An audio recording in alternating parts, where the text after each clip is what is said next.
Bueno chicos, vamos a continuar con los músculos. En estos siguientes videos vamos a describir cada uno de estos músculos, comenzando por los músculos que pertenecen al hombro. Tenemos que los músculos del hombro vamos a estudiar junto a los músculos del hombro todos aquellos músculos que van a constituir o a formar parte de las paredes de la región axilar. Y los músculos del hombro se pueden dividir en cuatro grandes grupos, como ya se dijo anteriormente: grupo anterior, medial, posterior y lateral, recordando que los del grupo medial y lateral solamente pertenecieran a un grupo muscular. También tenemos que los grupos del grupo muscular anterior van a estar constituidos por los músculos que participan en la formación de la pared anterior de la axila. Entre ellos, estos músculos se encuentran en dos planos, como ya lo dijimos, plano superficial y plano profundo, de los cuales del plano profundo encontramos dos músculos, mientras que del plano superficial solamente hay un solo músculo. Ahora, perteneciendo de los grupos muscular anterior, encontramos este primer músculo que va a formar parte del grupo muscular anterior en su plano profundo, que se llamaría, si alguien lo sabe, exacto, músculo subclavio. Tenemos que el plano profundo va a estar constituido únicamente por dos músculos: el músculo subclavio, que es el que estamos viendo en este momento, y el músculo pectoral menor, que lo vamos a ver más adelante. Pero hablemos primero de este pequeño músculo que es el músculo subclavio. Ahora, determinemos cómo es su forma, su situación y su trayecto. Entendemos que es un músculo alargado y fusiforme. Va a estar situado inferior a la clavícula y se va a extender oblicuamente entre la primera costilla, esta es la primera costilla que vemos acá, y la clavícula. Ahora, este músculo subclavio tiene su inserción de origen, o se inserta mediante un tendón de forma cónica de la cara superior del primer cartílago costal y de la parte cercana de la cara superior de la primera costilla. También este músculo va a contener fibras musculares que se dirigen oblicuamente en sentido lateral, posterior y superior, o también en otro sentido, también decirlo, hacia afuera, hacia atrás y hacia arriba. Va a terminar en la parte media de la cara inferior de la clavícula, en el surco, este surco se denomina surco del músculo subclavio. Es un surco que se va a encontrar en la parte inferior de la clavícula, que más adelante la vamos a ver. La inserción clavicular se realiza mediante fibras tendinosas cortas y lateralmente por largos fascículos tendinosos hasta los ligamentos conoideo y trapezoideo.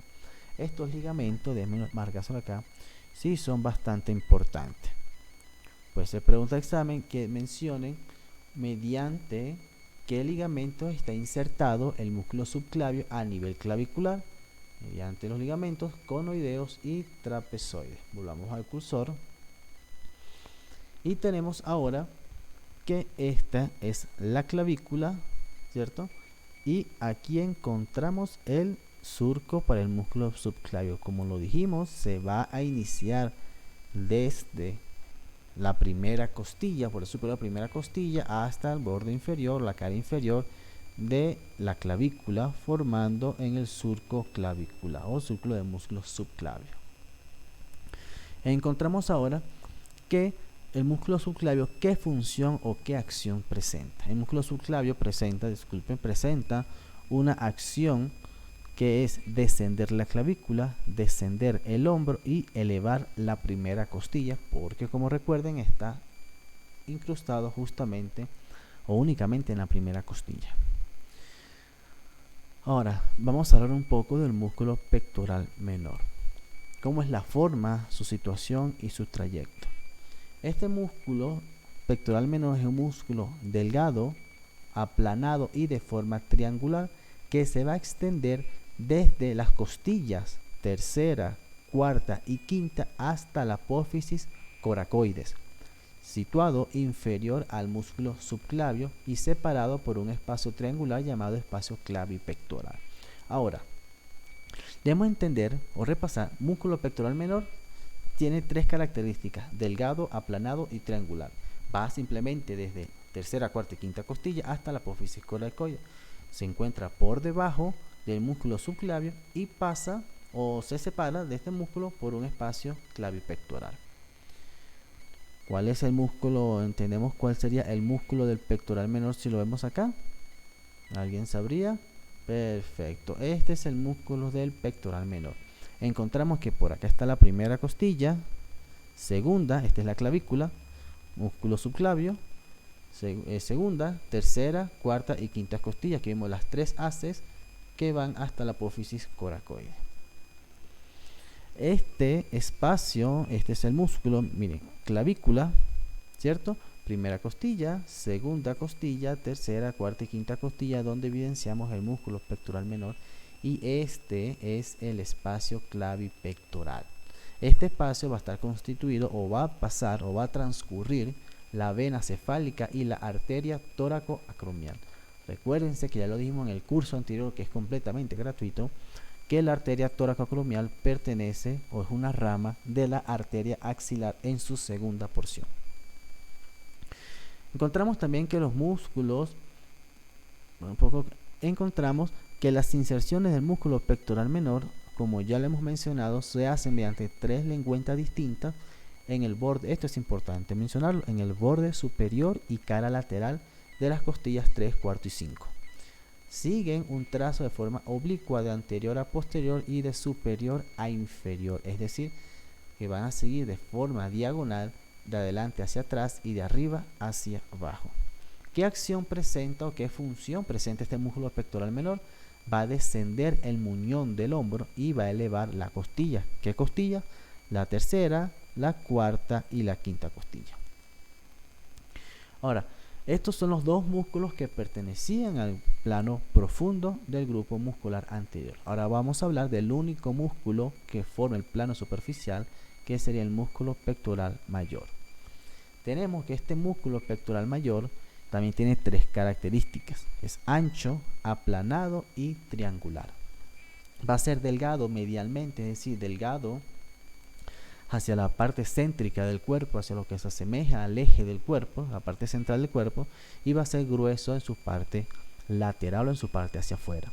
Va a estar situado en la parte anterior y superior del tórax.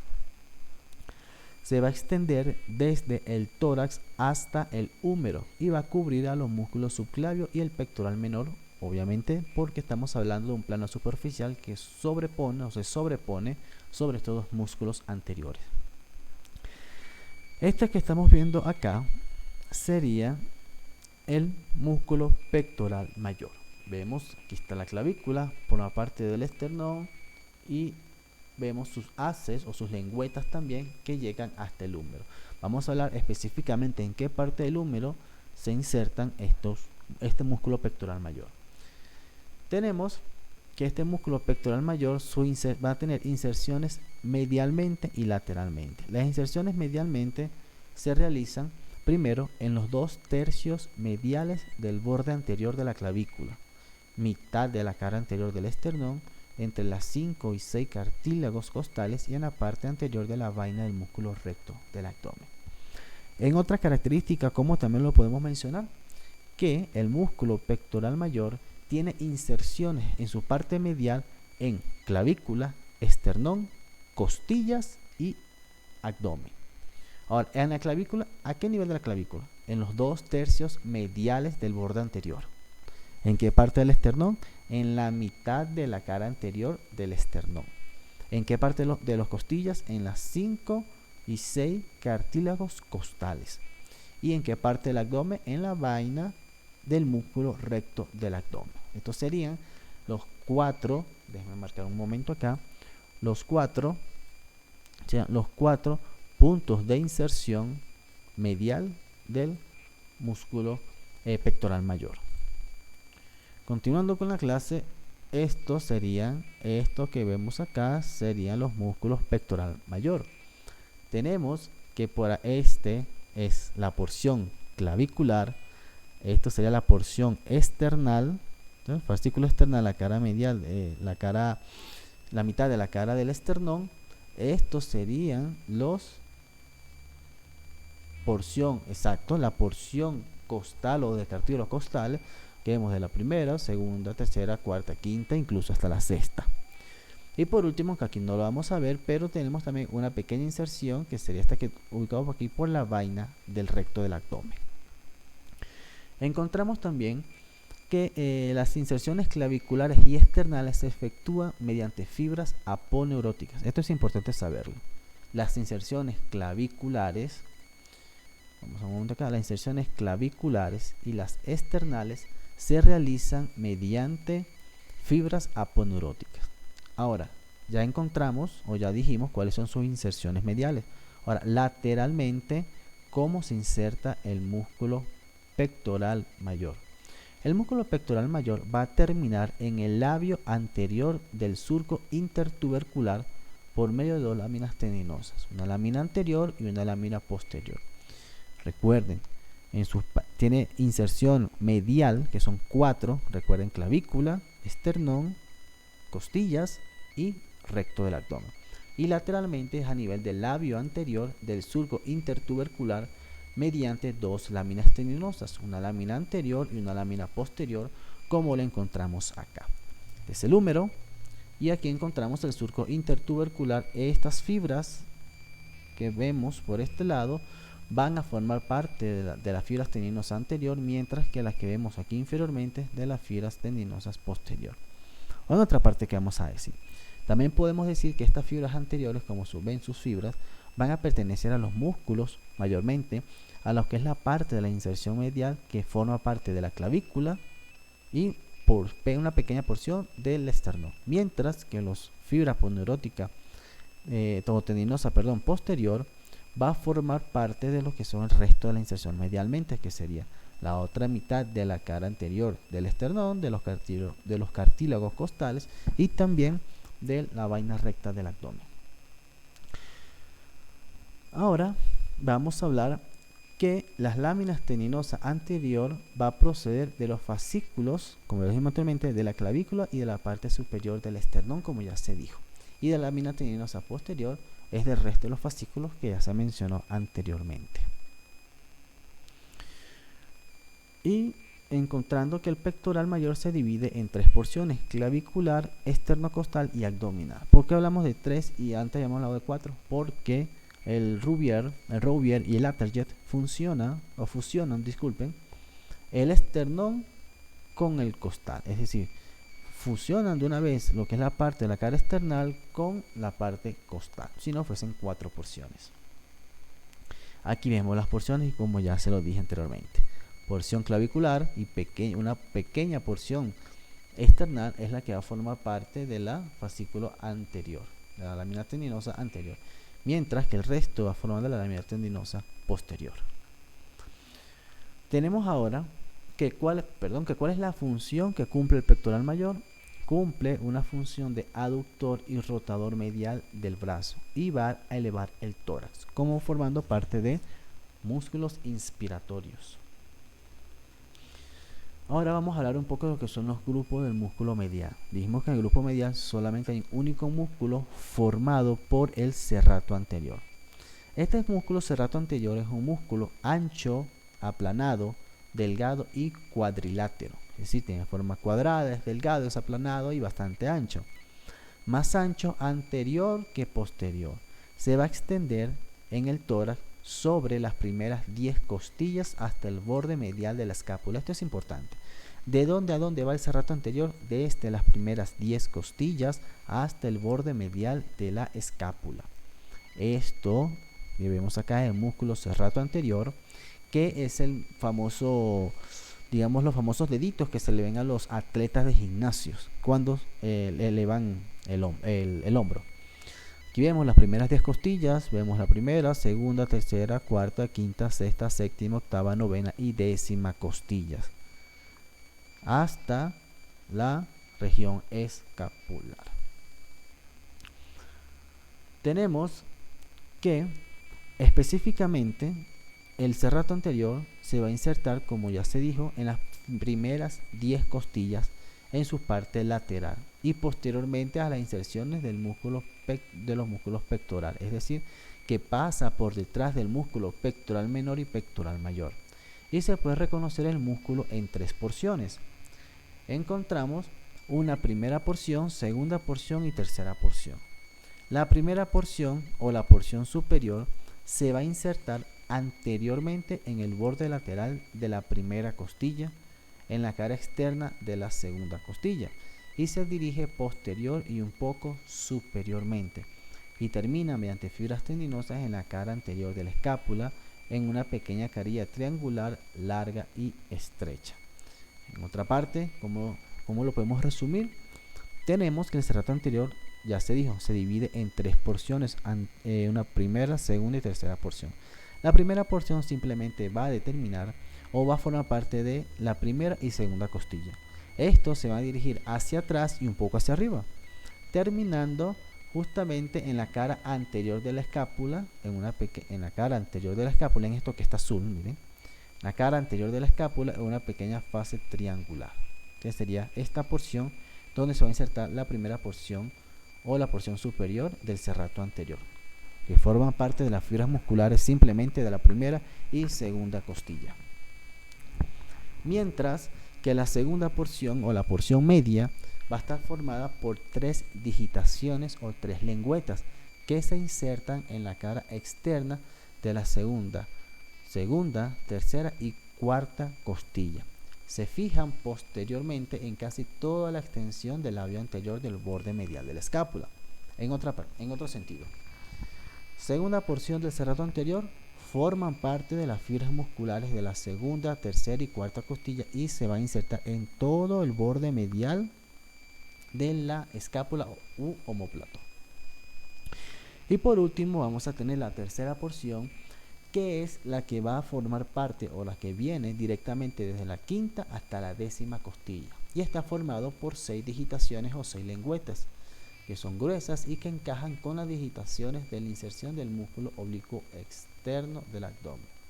Esto es importante saberlo, chicos, ya se lo subrayo por acá, que ¿qué músculos encajan directamente con la tercera? ¿Qué músculo? Esta es una pregunta. ¿Qué músculo encaja con la tercera porción del serrato anterior? La inserción del músculo oblicuo externo del abdomen. Esta es la respuesta. Se fijan en la cara inferomedial de la cara anterior de la escápula. Esta es la cara inferomedial donde se va a insertar justamente la tercera porción del músculo serrato anterior, perteneciente a las fibras musculares desde la quinta, sexta, séptima, octava y noveno arco costal. Aquí encontramos también, muy fácil, primera porción que dijimos que va desde la primera y segunda arco costal o costilla. La segunda porción, como vieron, aquí está su inserción terminal en el borde superior de la cara medial de la escápula.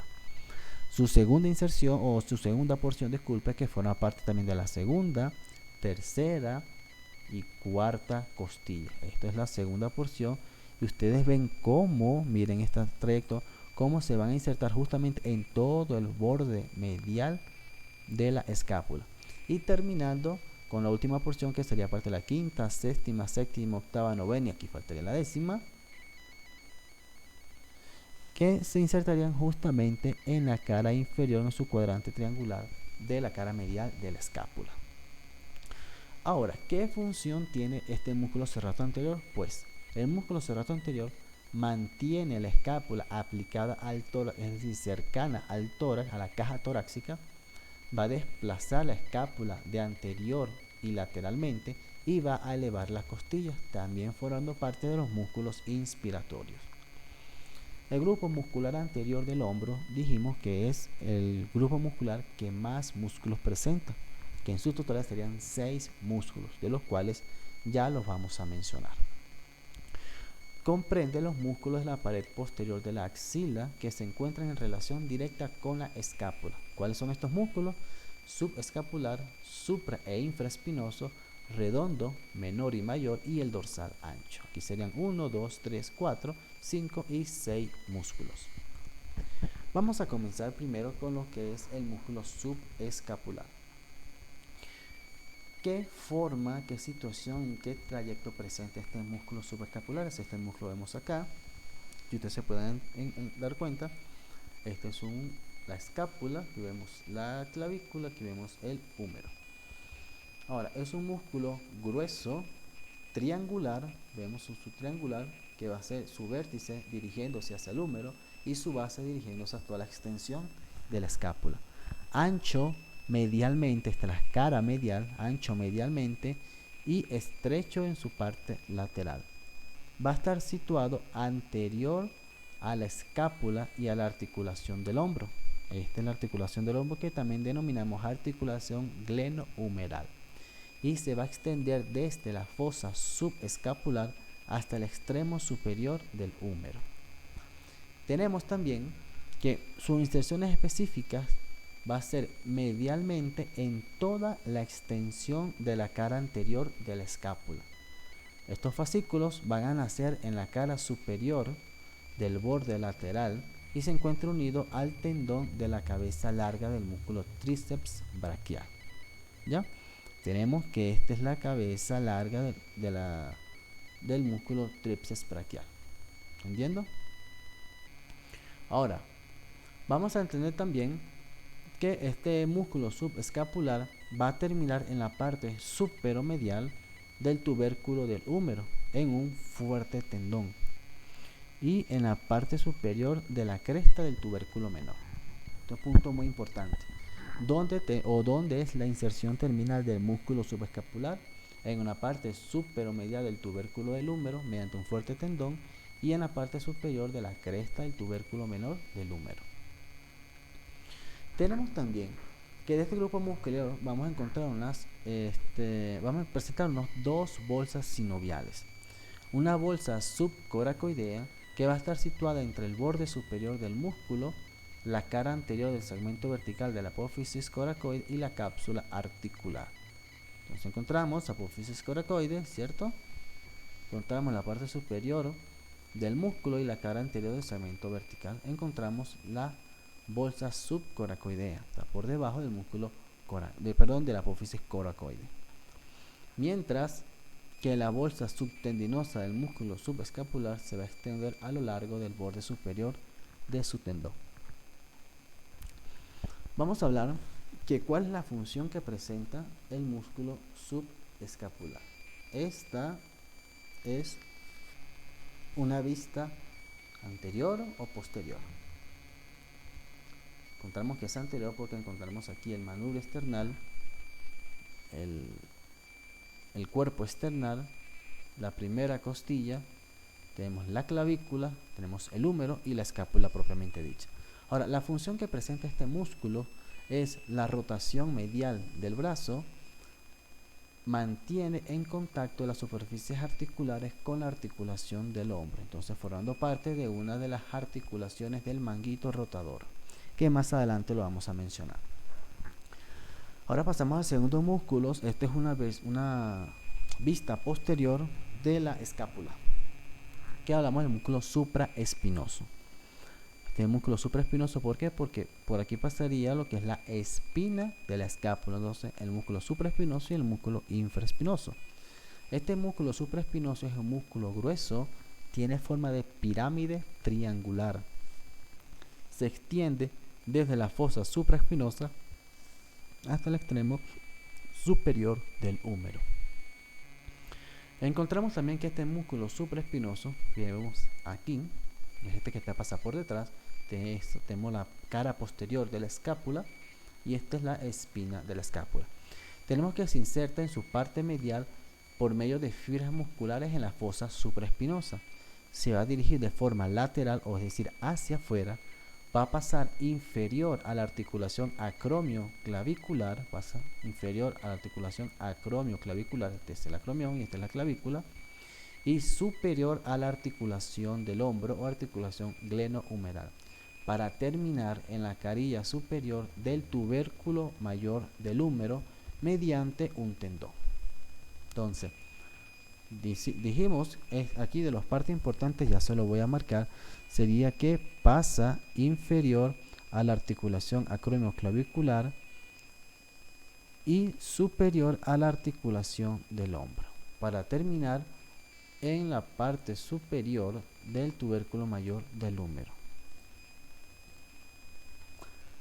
Ahora, encontramos, me marca un momento acá, que la función que presenta el músculo supraespinoso sería la elevación del brazo, desplazándolo de forma lateral, es decir, hacia afuera. Actúa como ligamento activo en la articulación del hombro, o mejor dicho, articulación glenohumeral. Vamos a hablar ahora del músculo infraespinoso, como su propio nombre lo dice, por debajo de la espina de la escápula. Es un músculo, como lo están viendo en este momento, es un músculo aplanado de forma triangular, donde se ve que es ancho medialmente y se va estrechando en su parte lateral o en su parte hacia afuera. Se va a situar posterior a la fosa infraespinosa y a la articulación del hombro, es decir, que pasa o se sitúa por detrás de la articulación glenohumeral. Este músculo infraespinoso va a nacer justamente mediante fibras musculares en la fosa infraespinosa, medialmente en la inserción de los músculos redondo mayor y redondo menor, que ya lo vamos a mencionar un poco adelante. Este es uno de los músculos redondos, y este que vemos acá, estas tres lengüetas, tres fibras o tres haces de músculos pertenecen al infraespinoso. Del tercio medial y del tercio medial de la fascia infraespinosa. Encontramos también que este músculo infraespinoso nace mediante el tabique fibroso, que lo va a separar del redondo mayor y menor, y de una lámina tendinosa de inserción de músculo deltoides. Ahora, ¿cómo se dirigen estas fibras? Este músculo infraespinoso se va a dirigir hacia el extremo superior del húmero. Este músculo infraespinoso se dirige hacia el extremo superior del húmero, pasando posterior a la articulación glenohumeral. Justamente en este lo estoy señalando acá, estaría ubicado la articulación glenohumeral. Y se va a insertar en la carilla medial del tubérculo mayor del húmero. Ahora, ¿qué función presenta este músculo infraespinoso? Es rotador lateral y abductor o abductor del brazo, y mantiene en contacto las superficies articulares del hombro. Este que vemos acá es el músculo redondo menor, ubicado en la cara posterior de la escápula. Como lo están viendo, es un músculo aplanado, es largo o alargado, y se haya situado inferiormente o por debajo del músculo infraespinoso, que estaría pasando por todo este lado. Retrocedemos un poco, disculpen. Aquí lo vamos a ver. Este sería el redondo menor y este sería el músculo infraespinoso, donde aquí pasaríamos redondo menor, ¿cierto? Este es el redondo mayor, y este sería el músculo infraespinoso, el músculo supraespinoso y el tríceps braquial. Tenemos que este músculo se va a extender desde la fosa infraespinosa hasta el tubérculo mayor del húmero. Ahora, van a ser, o dónde nace, o por dónde nace, mediante fibras musculares. ¿De dónde pertenecen estas fibras musculares? Pues pertenecen de una superficie alargada, que es esta superficie que le estoy señalando en este momento, en la fosa infraespinosa, y de la parte inferior de una fascia que lo va a separar del músculo infraespinoso. Encontramos también que este músculo nace de los tabiques fibrosos que lo separan del músculo infraespinoso y del músculo redondo mayor por debajo. Es decir, por arriba se encuentra en relación con el músculo infraespinoso, que estaría cubriendo toda esta región, y el músculo redondo mayor, que estaría cubriendo esta porción inferior. Ahora, también se dirige de forma superior y lateralmente a lo largo del borde inferior del músculo infraespinoso y pasa posterior a la articulación del hombro. Es decir, que desde su origen de inicio va a ascender, se dirige hacia arriba y hacia afuera, pasando por debajo del, como ya se dijo anteriormente, por debajo del infraespinoso, pero por encima del redondo mayor y pasando por detrás de la articulación glenohumeral, y termina en el tubérculo mayor del húmero. El redondo mayor es un músculo que se va a estar ubicado o que va a estar separado superiormente por el músculo redondo menor. Es un músculo alargado, es plano, pero es grueso. Va a estar situado por debajo del músculo redondo menor. Ahora, se va a extender desde el borde inferior de la escápula o omóplato, como también se suele llamar, hasta el surco intertubercular del húmero, es decir, inicia posterior y se transforma siendo anterior. Tenemos que se inserta, tiene inserciones mediante una fascia que lo va a recubrir o que lo va a cubrir, una superficie cuadrilátera que va a estar situada en la parte inferolateral de la fosa infraespinosa. Recuerden que esto es lateral y esto es medial, de superior, inferior. Igual también tenemos los bordes superior, lateral, medial y los ángulos igualmente. Tenemos ahora que este músculo se va a dirigir superior y lateral y anteriormente. Ya se dije anteriormente, se dirige hacia arriba, hacia afuera y hacia adelante. Inicia atrás y termina adelante, o inicia posterior y termina de forma anterior.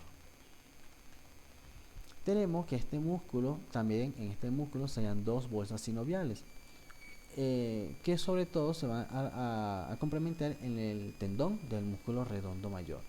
Sería una que es anterior y constante y lo separa del tendón del músculo dorsal ancho, ¿cierto? Mientras que otra es posterior de forma inconstante y se interpone entre el tendón del redondo mayor y el húmero. Sería esta que está ubicado de forma inconstante. Ahora, ¿cuál es la acción que presenta el músculo redondo mayor? Vemos, aquí estaría pasando el músculo supraespinoso, el músculo infraespinoso, redondo menor, redondo mayor, el dorsal ancho y los músculos romboides, que eso se mencionarán en otro momento. Tenemos que la función que cumple el músculo redondo mayor es rotador medial, obviamente del brazo, aductor del brazo, va a elevar el ángulo inferior de la escápula, todo esto lo eleva, y el muñón del hombro. Ahora, debemos tener en cuenta, vamos a ver si logran aquí discernir esto que vemos acá, son las tres cabezas que presenta el tríceps: músculo supraespinoso, músculo infraespinoso, estas tres lengüetas, músculo redondo menor y el músculo redondo mayor. Entonces, encontramos también que a nivel del músculo redondo, entre el músculo redondo mayor, redondo menor, la cabeza del tríceps y el húmero se halla un cuadrilátero. Este cuadrilátero, o mal llamado triángulo, porque menciona que el triángulo es escápulo-humeral, pero es mal llamado triángulo porque un triángulo presenta tres bordes, entonces un cuadrilátero, mejor dicho, que sería cuadrilátero húmero-tricipital o cuadrilátero de Belpeau.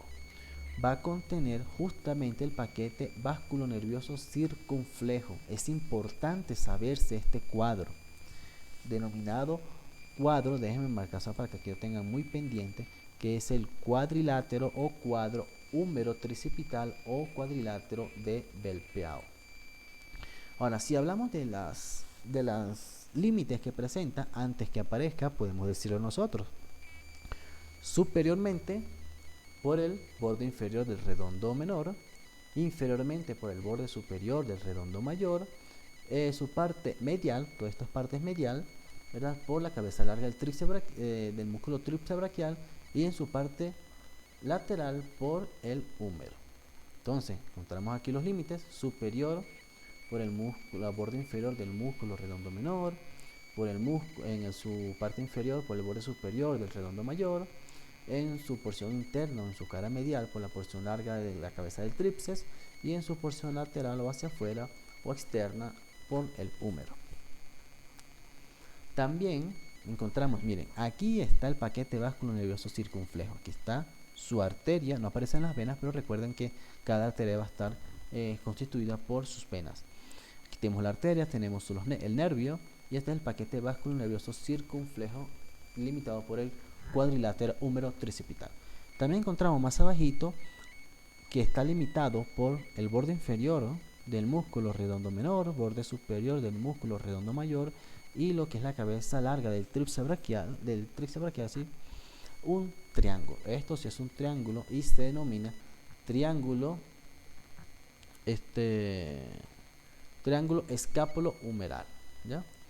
Ahora, ¿qué va a contener este triángulo? Pues contiene el nervio circunflejo o nervio axilar y la arteria circunfleja posterior con sus venas circunflejas posteriores. Hablamos de venas circunflejas porque por cada arteria serían 2 venas. Entonces completaría a lo que sería un paquete vasculonervioso también. Este triángulo se denomina también el triángulo homotricipital o escápulo-tricipital. Es importante, muchachos, que se aprendan este triángulo homotricipital o escápulo-tricipital y el cuadrilátero húmero-tricipital o de Belpeau. ¿Cuáles son los límites? En su borde superior por el borde inferior del redondo menor, en sus partes inferior por el borde superior del redondo mayor y en su cara lateral sería la porción, si somos más específicos, sería la porción medial de la cabeza larga del músculo tríceps braquial o simplemente la porción larga del tríceps braquial, como lo quieran mencionar. Ahora encontramos también al último músculo que forma parte del grupo muscular posterior del hombro. Este sería el músculo dorsal ancho, que es este músculo que están viendo en este momento. Antes de hablar un poco de este músculo, vemos que tiene inserciones en las vértebras y en la pelvis, ¿ya? Es un músculo ancho, aplanado y delgado, como lo pueden ver. Y va a cubrir todo lo que es la parte posterior inferior, esta es la escápula, músculo deltoide, infraespinoso, redondo menor, redondo mayor, ¿ya? Estos son los romboides. Aquí este es el trapecio. Aquí vemos que va a ubicar todo lo que es la porción posterior inferior del tronco y de la pared posterior de la región axilar. Encontramos también que va desde las regiones torácicas, lumbares, sacras y hasta el surco intertubercular del húmero, es decir, que va de atrás hacia un poco hacia adelante, ¿ya? Entonces, sus inserciones inferiores va a estar dada por una lámina tendinosa triangular, que va desde la apófisis espinosa y los ligamentos supraespinosos, desde las últimas 6 vértebras torácicas y las 5 vértebras lumbares. También agarra lo que es la cresta sacra, su porción medial, y el tercio posterior de la cresta ilíaca. Y es que esta lámina, toda esta lámina que es también aquí un poco transparente, se denomina fascia toracolumbar. Entonces, si les preguntan cómo está constituida la fascia toracolumbar, está constituido por las inserciones inferiores del músculo dorsal ancho, donde se sitúa las 6 últimas vértebras torácicas, las 5 lumbares, encontramos la cresta sacra media y lo que es la parte posterior de la cresta ilíaca. En la cara externa de las últimas 4 costillas, este músculo se va a encargar de rodear el borde inferior del músculo redondo mayor. Aquí está el redondo mayor, todo lo que son las últimas 4 costillas, es decir, de las 8, 9, 10, 11 y 12, encontramos que cómo va a bordear el borde inferior del músculo redondo mayor. ¿Qué función presenta este músculo dorsal ancho? Va a tirar o va a encargar de ubicar el brazo posteriormente y va a tener rotación medial del brazo, así como la elevación del tronco, es decir, cuando nosotros nos encontramos agachados o inclinados en un ángulo de 90 grados, correspondiendo el tronco con las piernas, este músculo se va a encargar de elevarlo, de ponerlo en una posición completamente 180 grados. De los músculos del grupo lateral encontramos únicamente un solo músculo, es el último grupo que vamos a hablar. Del hombro, que es el único músculo que nos hacía falta, que es el músculo deltoides. Este músculo deltoides es un músculo, como lo pueden observar aquí, un músculo grueso, voluminoso, forma de semicono, con la base ubicada en la parte superior y el vértice ubicado en la parte inferior. Se va a encargar de configurar el muñón del hombro como tal, y va a estar situado obviamente en la parte lateral o en la parte externa del hombro. Ahora, encontramos que este músculo tiene 3 fibras de inserción o 3 porciones de inserción también, al igual que los músculos serratos y el músculo pectoral mayor.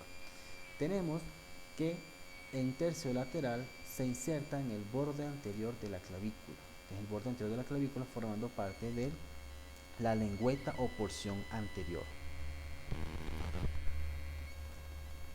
Tenemos que en el vértice, en el borde lateral del acromión, este es el acromión, donde estaría también ubicado su porción media o su porción lateral, dado por 3 o 4 láminas teninosas. Y por último, en el vértice inferior de la espina de la escápula, dada por solamente una lámina teninosa gruesa y corta. Entonces ubicamos estas 3 secciones que se divide, o digamos que 3 lengüetas presentes el músculo deltoide: una porción anterior que forma parte de la clavícula, una porción lateral que forma parte del acromión y una porción posterior que forma parte de la espina de la escápula. Aquí vemos las 3 lengüetas o 3 fibras. Vemos las fibras anteriores, entonces ubicamos que esta es la clavícula lateral, que es la porción más pequeña, y la porción posterior. Ubicamos que esta es la escápula y por aquí está ubicada la espina de la escápula. Entonces tenemos que las fibras musculares anteriores van a descender de anterior a posterior, es decir, que estas fibras musculares anteriores van de adelante hacia atrás. Las mediales o la lateral, la porción lateral, va de arriba hacia abajo, se dirige de forma vertical, mientras que las fibras posteriores o lengüeta posterior va de posterior a anterior o de atrás hacia adelante. Van a cubrir a todo lo que es la articulación del hombro, o también denominada articulación glenohumeral, y los músculos periarticulares en su extensión de la cabeza del hombro. ¿Cuáles son estos músculos periarticulares? Serían músculos en su anterior, serían los pectorales y subescapulares. Por arriba o superior, el supraespinoso. Posterior o por detrás, el infraespinoso, redondo mayor y redondo menor. Tenemos cuáles son sus inserciones, sus 3 lengüetas, ¿cierto? Sus 3 fibras de inserción: clavicular, acromión y espina de la escápula. Ahora, ¿dónde terminan estos músculos o esta fibra o este músculo? Termina en la tuberosidad deltoidea mediante 3 tendones. Un tendón anterior, que va a estar formado por la porción clavicular y que se fija en la rama anterior de la tuberosidad, porción clavicular. Una porción posterior que va a estar ubicado o va a descender desde la espina de la escápula y se inserta en la parte posterior de la tuberosidad del húmero. Y por último, lo que sería la porción media, que va a estar insertada entre estas 2 tendones. Tenemos también que por último vamos a encontrar un pequeño triángulo, que es el triángulo deltopectoral. ¿Por qué es importante saber este triángulo deltopectoral? Ok, vamos a ver si quito un poco esto. Ok, perfecto. Si encontramos este triángulo deltopectoral, podemos determinar sin ver lo que son la teoría, tenemos que cuáles son sus límites. En su borde superior va a estar limitado por la porción inferior del músculo deltoide. Si queremos ser más específico, justamente el borde inferior de las fibras anteriores del músculo deltoide. En su parte inferior va a estar delimitado por el borde superior del pectoral mayor. Si queremos ser más específico, del borde superior de la porción clavicular del pectoral mayor. Y en su porción medial o interna va a estar dada por la clavícula. Entonces veamos un poco acá. Ya lo dijimos, borde superior por el músculo deltoide, borde inferior por el músculo pectoral mayor y por la parte medial o interna por la clavícula. ¿Qué va a contener específicamente este triángulo deltopectoral? Va a contener vena cefálica, que lo dijimos ya en lo que es el curso de irrigación de miembros superiores, arteria deltoidea, que son un paquete vascular que pasa por el triángulo deltopectoral. Es importante saberlo porque del triángulo que hablamos anteriormente, ¿cierto? Y del cuadrilátero pasa un paquete vasculonervioso, mientras que en el triángulo deltopectoral solamente pasa un paquete vascular, es decir, hay ausencia de nervios. Tenemos también que este grupo muscular lateral encontramos unas bolsas sinoviales, que son estas, que son las bolsas sinoviales subdeltoideas. Este es músculo deltoides. Si este sería el acromión, porque estaría lo que es la parte de la clavícula, esta sería la porción lateral con parte de la porción anterior. va a estar ubicado, esta bolsa sinovial subdeltoidea, va a estar ubicado en la cara profunda del músculo deltoides y separada de la articulación del hombro o articulación glenohumeral y de los tendones periarticulares que ya los mencionamos anteriormente. ¿Cuál es la función que presenta este músculo deltoide? Este músculo deltoide es aductor del brazo, o abductor o abductor, como quieran mencionar, del brazo, pero sus fibras o sus fascículos o su lengüeta medial. Mientras que va a dirigir el brazo de forma anterior y medial con sus fascículos anteriores y se encarga de posterior y lateral a sus músculos o sus fibras posteriores. Ahora vamos a hablar un poco de lo que son los manguitos del rotador o manguito de los rotadores. ¿Qué son los manguitos de los rotadores? Es un conjunto de músculos y tendones, como lo podemos mencionar acá y observar de esta manera. Es un conjunto de músculos y tendones que van a proporcionar estabilidad y rotación al hombro, manteniendo así lo que es la cabeza del húmero en la cavidad glenoidea de la escápula. ¿Por qué es importante esto? Más adelante vamos a subir un curso de lo que es la parte ósea, de lo que es lo del miembro superior, porque debemos entender que el húmero, solamente una tercera porción del húmero va a estar articulada con la cavidad glenoidea. Por lo tanto, esta tercera porción va a ser mínima o va a ser muy frágil o muy débil para mantener completamente el hombro en su posición. Por lo tanto, en cualquier movimiento, este tendría a luxarse o salirse de su articulación. Por eso existe este conjunto de músculos, de tendones de los músculos del manguito rotador para darle fuerza, posicionamiento o atraer el húmero hacia la región escapular para que no se luxe. Va a estar formado específicamente por 4 músculos, que serían músculo supraespinoso, que lo vemos acá, ¿cierto? El músculo infraespinoso, que está por debajo, estaría el músculo redondo menor y por último el músculo subescapular. Entonces hablaríamos de músculo supraespinoso, infraespinoso y redondo menor, que forman parte del grupo posterior del hombro, mientras que el subescapular forma parte del grupo anterior de los músculos del hombro. Y con esto terminamos lo que son los músculos del hombro. Espero que les haya gustado y ya continuamos con lo que son los músculos del brazo.